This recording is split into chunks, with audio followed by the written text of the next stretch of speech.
आज का वीडियो पछतावा।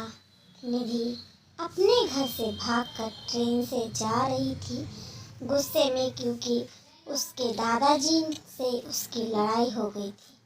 उसके दादाजी उसको बाहर आने जाने से टोकते रहते थे। बाहर जाने से, घूमने फिरने में रोक टोक करते थे। उसको घुटन लगने लगी थी। अब अपने ही घर में इस तरह ऊब कर वो घर छोड़कर भाग रही थी।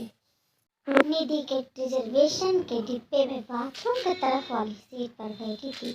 उसके चेहरे से पता चल रहा था कि थोड़ी सी घबराहट है उसके दिल में कि कहीं टीटी ने आकर पकड़ लिया तो। कुछ देर तक तो पीछे पलट पलट कर टीटी के आने का इंतजार करती रही। शायद सोच रही थी कि थोड़े बहुत पैसे देकर कुछ निपटारा कर लेंगी।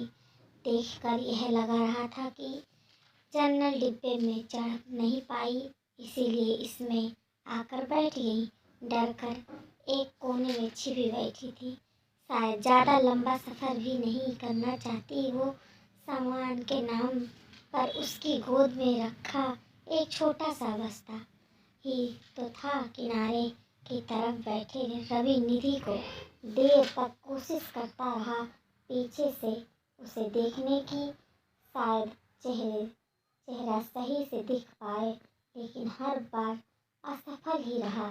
फिर थोड़ी देर बाद भी खिड़की पर हाथ टिकाकर सो गया और रवि भी वापस अपनी किताब पढ़ने लगा। लगभग 1 घंटे बाद टीटी आया और उसे हिलाकर उठाया। कहा, कहाँ जाना है बेटा? अंकल, बहुत दूर तक दिल्ली जाना है, टिकट है, दिखाओ। नहीं अंकल, जनरल का है, लेकिन मैं वहाँ नहीं चढ़ नहीं पाई, इसीलिए इसमें बैठ गई। अच्छा तो 500 रुपये प्लांटी बनेगा, जल्दी पैसा दो। अरे अंकल जी, मेरे पास तो पैसा नहीं है, बहुत ढूंढने के बाद ये 200 रुपये ही है।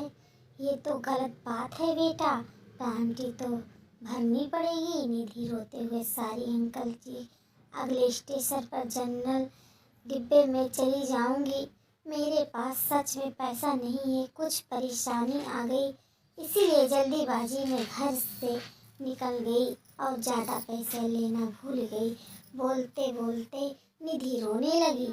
टीटी ने उसे माफ़ कर दिया और 200 रुपये उसे दिल्ली तक उस डिब्बे में बैठाने की परमिशन दे दी। टीटी की जाते ही उसने अपने आंसू पोंछे और इधर उधर देखा कि कहीं कोई उसकी ओर देख रहा, हंस तो नहीं रहा है। थोड़ी देर बाद उसने किसी को फ़ोन लगाया और कहा उसके पास पैसा बिल्कुल भी पैसा नहीं बचे हैं, दिल्ली स्टेशन पर उसे मिलने आ जाओ। वो किसी लड़के को फ़ोन कर रही थी, पैसे लेकर आ जाओ, मैं घर से भाग कर आई हूँ, अब मैं आज़ाद हूँ अपने घर वालों की किचकिच से, अब तुम्हारे साथ सुख में रहूँगी मैं। निधि के बात सुनकर रवि के मन में उथल पुथल हो रही थी।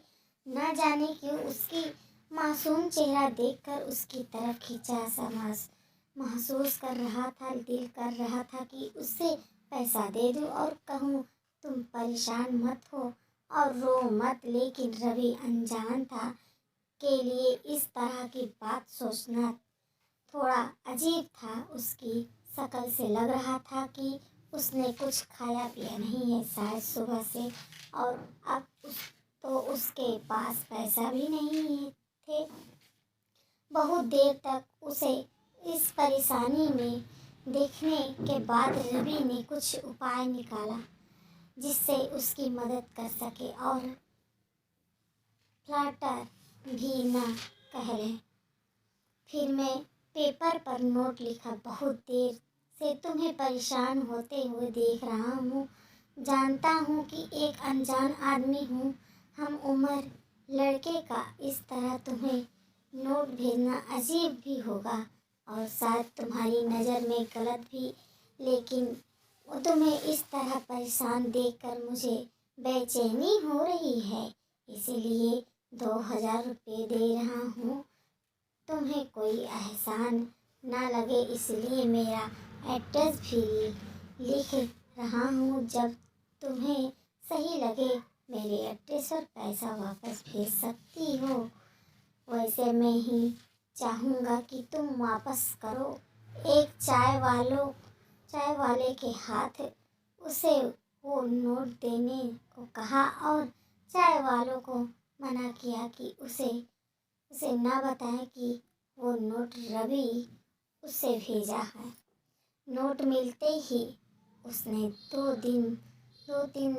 3 बार पीछे पलट कर देखा कि कोई उसकी तरह दिखा हुई नजर आए तो उसे पता लगे जाए कि किसने भेजा।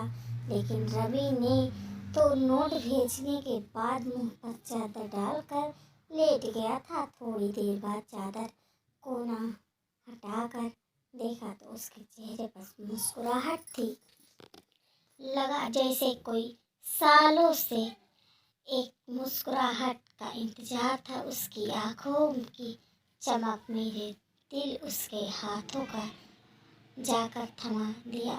फिर चादर का कोना हटा कर थोड़ी देर में उसे देखकर जैसे सांस ले रहा था, लेकिन चिंता थी। ये लड़की घर से भाग कर रही है, इसको रोकना जरूरी है। ट्रेन निधि उतर और शायद उस लड़के के ढूंढ रही जिससे के साथ भागने के लिए आई थी। रवि से रहा नहीं गया। ट्रेन से उतरकर निधि के पीछे थोड़ी दूरी बनाकर चलने लगा। करीब 2 घंटे लगातार ढूंढने के बाद भी वो लड़का नहीं मिला।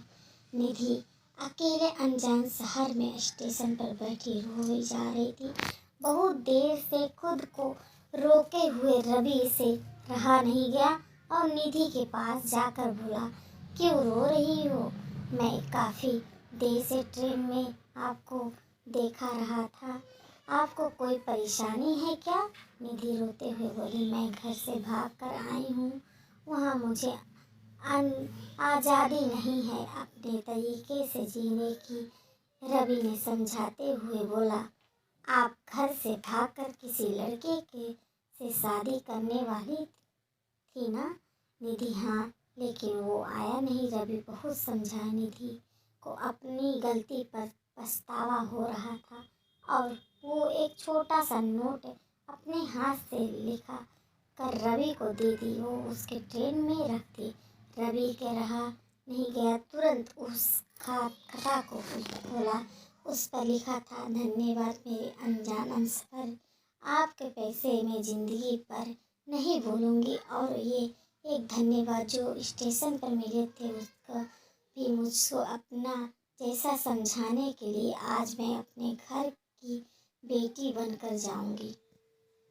रवि उसे दिन से निधि को भूल नहीं पा रहा था। उसका मन कह रहा था कि निधि जरूर खत भेजेगी। अब तो निधि को आंखें और वो मुस्कुराहट जैसी रवि के जीने की वजह बन गई थे। हर रोज पोस्टमैन से पूछता, शायद किसी दिन उसका कोई खत आ जाए। आज 1 साल बाद एक खत मिला। आपका कर्ज अदा करना चाहती हूँ, लेकिन खत के जरिए नहीं, आपसे मिलकर नीचे मिलने की जगह का पता लिखा था और आखिर में लिखा था, तुम्हारी अनजान हमसफर जो ट्रेन में मिली थी। जी हाँ दोस्तों, अगर हमारी वीडियो अच्छी लगी हो तो अपने दोस्तों के पास ढेर सारा शेयर कीजिए। कमेंट में ज़रूर बताइएगा हमारी स्टोरी कैसी लगी। ऐसे ही मिलते हैं अगली स्टोरी के साथ। धन्यवाद।